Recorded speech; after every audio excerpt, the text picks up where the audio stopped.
Hi everyone, welcome to figure out with Kritika.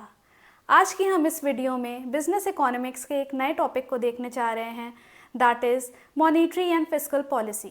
ये policies क्या हैं, इनको कौन इम्प्लीमेंट करता है एंड इन पॉलिसीज़ में क्या क्या होता है, एंड अबव ऑल हम ये देखेंगे कि ये पॉलिसीज़ क्यों की जाती हैं। सबसे पहले तो हम ये समझेंगे कि ये पॉलिसीज़ इम्प्लीमेंट क्यों जाती हैं and time to time change क्यों की जाती हैं।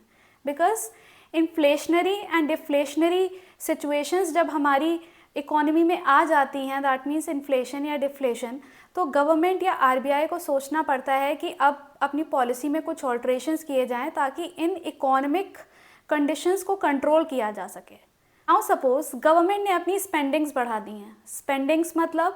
स्पेंडिंग्स का मतलब है गवर्नमेंट जो पब्लिक के वेलफेयर के लिए खर्च करती है, that means in terms of roads, highways, airports, इस तरह के जो प्रोजेक्ट्स आते हैं वो गवर्नमेंट स्पेंडिंग्स कहलाते हैं। तो सपोज़ गवर्नमेंट ने अपनी स्पेंडिंग्स बढ़ा दी, ज़्यादा से ज़्यादा प्रोजेक्ट्स एंड ये सब आ गए। अब ये प्रोजेक्ट्स आ गए हैं तो लोगों को एम्प्लॉयमेंट मिलेगा, ज़्यादा से ज़्यादा लोग काम करेंगे तो मे बी वेजेस भी उनकी बढ़ जाएंगी। ओके, तो लाइक गवर्नमेंट स्पेंडिंग्स बढ़ गई हैं या फिर वेजेस बढ़ गई हैं। जो प्राइवेट प्लेयर्स हैं या गवर्नमेंट है, उन्होंने अपने एम्प्लॉयज़ की वेजेस को बढ़ा दिया है। तो अगर इनमें इंक्रीज़ आता है तो लोगों की हाउस होल्ड इनकम बढ़ जाएगी। वेजेस बढ़ गई हैं तो आपकी इनकम बढ़ गई, आपकी इनकम बढ़ गई तो आपकी परचेजिंग पावर बढ़ गई। आप पहले जो चीज़ खरीद सकते थे अब आप उससे ज़्यादा खरीद सकते हैं बिकॉज आपके हाथ में ज़्यादा पैसा है। तो आपकी अगर परचेजिंग पावर बढ़ रही है तो आप अपने स्पेंडिंग्स को भी बढ़ाएंगे, आपके खर्चे बढ़ जाएंगे बिकॉज आपकी परचेजिंग पावर बढ़ चुकी है। आपके खर्चे बढ़ेंगे तो आप डिमांड ज़्यादा करेंगे। डिमांड किस चीज़ की डिमांड? गुड्स की, सर्विसेज की। अगर आप पहले कुछ कम खरीदते थे तो मे बी अब आपकी डिमांड उस चीज़ को लेके बढ़ जाएगी। तो एग्रीगेट लेवल पे आपकी डिमांड बढ़ गई। आपकी डिमांड बढ़ गई तो फर्म्स के पास तो उतना ही सामान है ना जितना पहले था, उनका प्रोडक्शन थोड़ी ना बढ़ा है।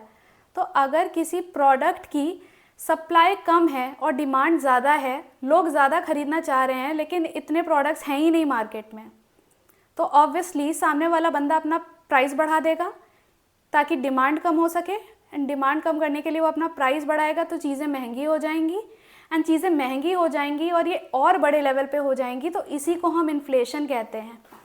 बोलते नहीं है बहुत महंगाई बढ़ गई है, इसीलिए बढ़ती है बिकॉज लोगों के पास ज़्यादा पैसा आ जाता है तो वो खर्च करने लगते हैं, खर्च करते हैं तो एग्रीगेट डिमांड बढ़ जाती है, एग्रीगेट डिमांड बढ़ जाती है तो प्राइस बढ़ जाता है। सो ये हमारा जो प्रॉपर सिस्टम है ये इन्फ्लेशन का सिस्टम है। इस तरह से इन्फ्लेशन वर्क करता है। अगर यही चीज़ बड़े लेवल पे पूरी इकोनॉमी में हो जाए, हर चीज़ महंगी है, सब कुछ महंगा बिक रहा है, आप उसको खरीद ही ना सको, तो ये जो सिचुएशन होती है इसको आप इन्फ्लेशन बोलते हो। सिमिलरली सपोज़ गवर्नमेंट ने अपनी स्पेंडिंग्स जो हैं वो कम कर दी हैं, कम प्रोजेक्ट्स आ रहे हैं रोड से रिलेटेड, एयरपोर्ट से रिलेटेड, या किसी भी तरह से किसी भी डेवलपमेंट प्रोजेक्ट जो हैं वो कम आ रहे हैं, या फिर जो वेजेस हैं, अगर आप प्राइवेट कंपनी में काम कर रहे हो या आप गवर्नमेंट कंपनी में काम कर रहे हो तो जो आपको वेज मिल रही है, जो सैलरी मिल रही है वो कम हो गई है, वेज रेट कम चल रहा है। तो उसकी वजह से लोगों की जो हाउस होल्ड इनकम है वो कम हो जाएगी, लोगों के पास पैसा कम आएगा बिकॉज सैलरी कम है, जॉब्स कम है।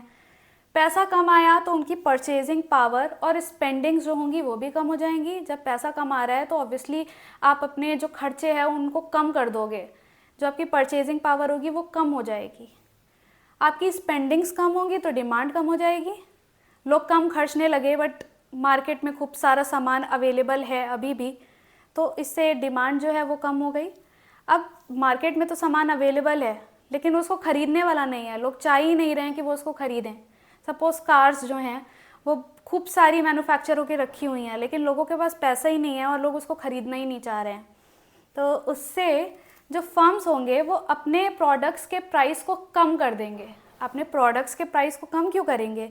कम इसलिए करेंगे ताकि फिर से लोग उसको ख़रीदने लगें, फिर से लोगों की जो डिमांड है वो बढ़ जाए, जैसा कि हमने लॉ ऑफ डिमांड में देखा था। तो अगर ये पूरा फिनोमेना एक बड़े लेवल पर पूरी इकोनॉमी में होता है, बहुत सारे सेक्टर्स में होता है, तो वो डिफ्लेशन कहलाता है। दैट मीन्स कि जो इकोनॉमिक एक्टिविटी होती है वो स्लो हो जाती है, लोगों के पास पैसा नहीं है, लोग खरीदना नहीं चाह रहे हैं तो चीज़ें सस्ती हो गई हैं। इकोनॉमिक एक्टिविटी जो है वो स्लो हो गई है। इन्हीं एक्टिविटीज़ को कंट्रोल करने के लिए, दैट मीन्स अगर इकोनॉमिक एक्टिविटी फास्ट हो गई है, दैट मीन्स इन्फ्लेशन है इकोनॉमी में, या फिर इकोनॉमिक एक्टिविटी स्लो हो गई है, दैट मीन्स डिफ्लेशन है।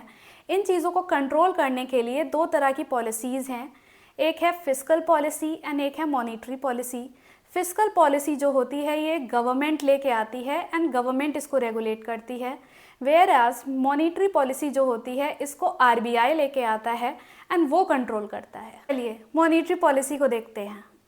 Monetary policy is a financial tool that is used by central banks in regulating the flow of money and interest rates in an economy. That means जो central banks होती हैं, इन are case RBI, ये flow of money को regulate करने के लिए, interest rates को regulate करने के लिए लेके आती हैं एंड ये आरबीआई लेके आती है। The focus is to make our economy stable. Economy stable कैसे होगी? अगर इन्फ्लेशन है या डिफ्लेशन है, दैट मीन्स अगर हमारी इकोनॉमिक एक्टिविटी बहुत फास्ट हो गई है या फिर इकोनॉमिक एक्टिविटी बहुत स्लो हो गई है, उस चीज़ को स्टेबल करने के लिए मॉनिटरी पॉलिसी लाई जाती है। It targets inflation and deflation in an economy. Monetary policy has an impact on the borrowing in an economy. Borrowing, जो लोग हैं उनके पास पैसा आ कहाँ से रहा है? फर्स्टली जहाँ वो काम करते हैं, जहाँ उनको सैलरी मिलती है, वेजेस मिलते हैं, और फ्रॉम दी बैंक्स में अगर वो कुछ लोन ले रहे हैं या वो डिपॉजिट कर रहे हैं, ये जो सिचुएशंस होती हैं इससे लोगों के पास पैसा आता है।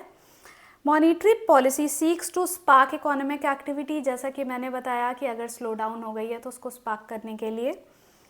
एंड जो मॉनिटरी पॉलिसी के टूल्स होते हैं वो क्या होते हैं? Very important, CRR, cash reserve ratio, repo rate, open market operations, interest rates etcetera. अब दो सिचुएशंस है, एक एक्सपेंशनरी पॉलिसी होती है एंड एक कॉन्ट्रैक्शनरी पॉलिसी होती है। एक्सपेंशनरी पॉलिसी का क्या मतलब है? दैट मीन्स जब मार्केट में रिसेशन चल रहा हो, डिफ्लेशन की सिचुएशन हो, तो आरबीआई ऐसी पॉलिसी लेके आए कि जो इकोनॉमिक एक्टिविटी है वो बढ़ जाए, वो इंक्रीज़ हो जाए। तो एक्सपेंशनरी पॉलिसी जब मार्केट एक्टिविटी स्लो होती है तब लाई जाती है, एंड कॉन्ट्रैक्शनरी जब मार्केट एक्टिविटी बहुत फास्ट हो जाती है, सब कुछ बहुत महंगा हो जाता है, इन्फ्लेशन आ जाता है मार्केट में, पूरी इकोनॉमी में, तब ये आरबीआई लेके आता है और यहाँ पे इकोनॉमिक एक्टिविटी को स्लो करने की कोशिश की जाती है। ओके, नाउ सपोज हम इंटरेस्ट रेट का एग्जांपल लेते हैं कि इंटरेस्ट रेट के थ्रू कैसे आरबीआई रेगुलेट करता है मार्केट एक्टिविटी को, इकोनॉमिक एक्टिविटी को। सपोज़ मार्केट में लोगों के हाथ में बहुत पैसा आ चुका है, जिससे उनकी परचेजिंग पावर और उनकी जो स्पेंडिंग्स हैं वो बढ़ चुकी है। नाउ आरबीआई वांट्स कि इस चीज़ को थोड़ा कंट्रोल किया जाए, तो RBI will introduce contractionary policy. Contractionary policy में आरबीआई क्या करेगा? RBI will increase the interest rates. अब ये इंटरेस्ट रेट्स क्या? ऐसा रेट जिससे लोग बैंक से लोन ले रहे हैं। दैट मीन्स अगर आपको पैसा चाहिए तो आप बैंक को कुछ इंटरेस्ट पे करते हो, वो जो इंटरेस्ट रेट है अगर वो ज़्यादा हो जाएगा, अगर महंगा हो जाएगा, बैंक से लोन लेना अगर महंगा हो गया तो ऑब्वियसली आप लोन कम लोगे। आप लोन कम लोगे तो आपके पास पैसा कम आएगा, पैसा कम आएगा तो आपकी जो कंज्यूमर की स्पेंडिंग्स हैं या जो बोरोइंग्स हैं वो कम हो जाएंगी, आप कम बोरो करोगे। So this is how this contractionary policy works. Economic activity को स्लो करने के लिए आरबीआई ने इंटरेस्ट रेट्स को कम कर दिया। CRR की बात कर लेते हैं। What is CRR? Same example रहेगा, कॉन्ट्रैक्शनरी पॉलिसी है, दैट मीन्स इकोनॉमिक एक्टिविटी को स्लो डाउन करना है आरबीआई को। तो CRR क्या होता है? CRR is cash reserve ratio, and CRR banks के टोटल डिपॉजिट का वो पार्ट है जो उनको आरबीआई के साथ रखना पड़ता है। इन केस बैंक डूब जाए या बहुत लॉस में आ जाए तो आरबीआई के पास कुछ होना चाहिए, तो आरबीआई को एक पोर्शन जो होता है वो रखता है बैंक के टोटल डिपॉजिट्स का अपने पास। तो सपोज़ आरबीआई को मार्केट एक्टिविटी को स्लो डाउन करना है, तो जो आरबीआई है वो CRR रेट को बढ़ा देगी। सपोज़ पहले 10% था, अभी 20 कर दिया। पहले बैंक्स अपने डिपॉजिट का 10% आरबीआई के पास रखती थी, अब उनको 20% रखना पड़ रहा है ना। उनके पास जो टोटल डिपॉजिट्स हैं जो अवेलेबल हैं कस्टमर्स को देने के लिए एज अ बोरोइंग, वो कम हो जाएंगी। वो कम हो जाएंगी तो मे बी लोग कम बोरो करें बैंक से, एंड लोग कम बोरो करेंगे तो लोगों के पास कम पैसा आएगा, एंड कम पैसा आएगा तो मार्केट एक्टिविटी जो है वो स्लो डाउन हो जाएगी, बिकॉज डिमांड कम करेंगे तो प्राइस जो है वो भी कम कर दिया जाएगा। इससे जो इकोनॉमिक एक्टिविटी है वो स्लो हो जाएगी। ऐसे ही एक्सपेंशनरी पॉलिसी है। एक्सपेंशनरी पॉलिसी में banks as in RBI tries to fast the economic activity को फास्ट करने का ट्राई करती हैं। तो यहाँ पे इंटरेस्ट रेट कम कर देंगी तो लोगों की जो बोरोइंग्स होंगी वो सस्ती हो जाएंगी, तो लोग ज़्यादा बोरो करना चाहेंगे, लोगों के हाथ में ज़्यादा पैसा आएगा तो लोग ज़्यादा खर्च करेंगे, डिमांड ज़्यादा होगी, एंड डिमांड ज़्यादा होगी तो प्राइस है वो भी ज़्यादा बढ़ जाएगा। ये एक्सपेंशनरी पॉलिसी हो गई। दूसरा एग्जाम्पल CRR। अगर बैंक्स को CRR के थ्रू एक्सपेंशन करनी है मार्केट एक्टिविटी, तो वो CRR को कम कर देंगे। CRR कम हो जाएगा तो बैंक्स के पास ज़्यादा पैसा होगा लोगों को देने के लिए, लोगों के पास फिर ज़्यादा लोग ज़्यादा बोरो कर सकते हैं बैंक से। तो इस तरह से monetary policy works. Let's talk about fiscal policy. Fiscal policy refers to the use of government spendings and tax policies to influence economic conditions such as aggregate demand for goods and services, employment, inflation, economic growth, etc. Fiscal policy एक ऐसी policy है जो government regulate करती है या government लेके आती है, एंड यहाँ के जो मेन टूल्स होते हैं वो होते हैं government spendings and government revenue. Government revenue आती है टैक्स के through, and government spendings like spending in development projects. ये पॉलिसी इसलिए लाई जाती है ताकि हम इकोनॉमिक एक्टिविटी को कंट्रोल कर सकें, like aggregate demand of goods and services, like employment in the economy, inflation जैसे हमने डिस्कस किया। इसके लिए फिस्कल पॉलिसी लेके आती है सरकार। It is managed by government of India. Yes, government of India इसको लेके आती है। Its focus is to make our economy stable. जैसे कि मैंने बताया कि अगर इन्फ्लेशनरी सिचुएशंस हैं या डिफ्लेशनरी हैं तो उस चीज़ को कंट्रोल करने के लिए गवर्नमेंट फिस्कल पॉलिसी को लेके आती है। It targets inflation and deflation in an economy. Tools as we discuss tax and government spendings. Now अब हम डिस्कस करेंगे कि ये पॉलिसीज़ वर्क कैसे करती हैं। सिमिलरली दो केसेस है हमारे पास, एक एक्सपेंशनरी पॉलिसी है, एक कॉन्ट्रैक्शनरी पॉलिसी है। एक्सपेंशनरी पॉलिसी का मतलब इकोनॉमिक एक्टिविटी बहुत ही ज़्यादा स्लो हो चुकी है, गुड्स एंड सर्विसेज के प्राइस जो हैं वो बहुत कम हैं, लोगों के पास पैसा नहीं है, लोगों के पास काम नहीं है, लोगों के पास लोगों की डिमांड नहीं है, पैसा नहीं है तो वो डिमांड नहीं कर रहे हैं। ये है एक्सपेंशनरी पॉलिसी के रीजंस, इसलिए लाती है सरकार। अब इन सारी सिचुएशंस को ठीक करने के लिए सरकार क्या करती है, लेट्स सी एक्सपेंशनरी पॉलिसी कैसे वर्क करती है। नाउ सिंस हमने देखा कि यहाँ पे जो टूल्स हैं एक्सपेंशनरी पॉलिसी के वो सिर्फ दो हैं, that means tax and government spendings. Tax मतलब गवर्नमेंट की रेवेन्यू एंड स्पेंडिंग्स। अब सरकार क्या करेगी, उसको इकोनॉमिक एक्टिविटी तेज़ करनी है तो government will reduce tax rates. That means अगर किसी चीज़ पर सपोज 10% टैक्स दे रहे हैं तो गवर्नमेंट कहेगी कोई बात नहीं, तुम 5% दे दो, तुम अपना पैसा बचाओ। गवर्नमेंट टैक्स कम कर लेगी तो आपके हाथ में ज़्यादा पैसा बचेगा, आपको सरकार को ज़्यादा देना नहीं है। अब आपके हाथ में ज़्यादा पैसा है तो मे बी आपकी स्पेंडिंग्स बढ़ जाएँ, आपकी परचेजिंग पावर बढ़ जाए।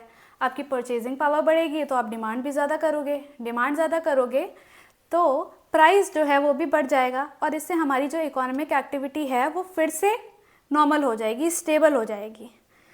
सिमिलरली स्पेंडिंग्स, अगर आपको इकोनॉमिक एक्टिविटी बढ़ानी है तो गवर्नमेंट स्पेंडिंग्स के थ्रू कैसे करती है। स्पेंडिंग्स एज इन गवर्नमेंट ज़्यादा प्रोजेक्ट्स लेके आएगी मार्केट में, ज़्यादा रोड से रिलेटेड, हाईवे से रिलेटेड, एयरपोर्ट से रिलेटेड।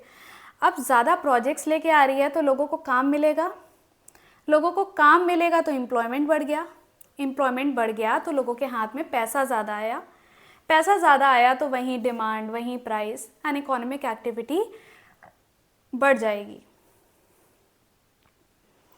ये तो हो गई हमारी एक्सपेंशनरी पॉलिसी। ऐसे गवर्नमेंट ने टैक्स एंड स्पेंडिंग्स की हेल्प से इकोनॉमिक एक्टिविटी को फिर से फास्ट कर दिया। कॉन्ट्रैक्शनरी पॉलिसी, इकोनॉमिक एक्टिविटी बहुत फास्ट चल रही है, उसको कम करना है, महंगाई एकदम बढ़ चुकी है, इन्फ्लेशन है एंड काफ़ी इन्फ्लेशनरी सिचुएशंस चल रही हैं मार्केट में। नाउ गवर्नमेंट वांट्स कि इसको कम करें तो वो कॉन्ट्रैक्शनरी पॉलिसी लेके आएगी। यहाँ पे वो टैक्स रेट ज़्यादा कर देंगी।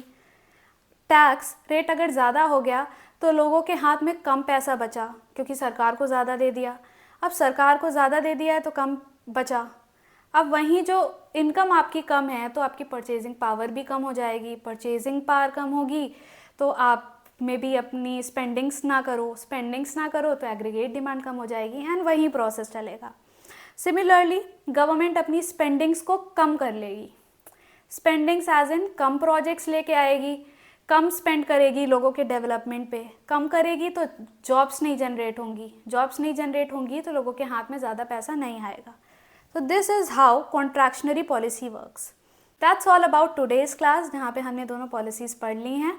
अगर आपको कुछ डाउट हो या आप चाहते हो कि मैं इसको और डिटेल में कवर करूं तो do let me know in the comment section. Thank you and तक रुकने के लिए। अगर आपको ये वीडियो अच्छी लगी तो प्लीज़ शेयर करिए, सब्सक्राइब करिए एंड लाइक करिए इस वीडियो को और जुड़े रहिए हमारे साथ।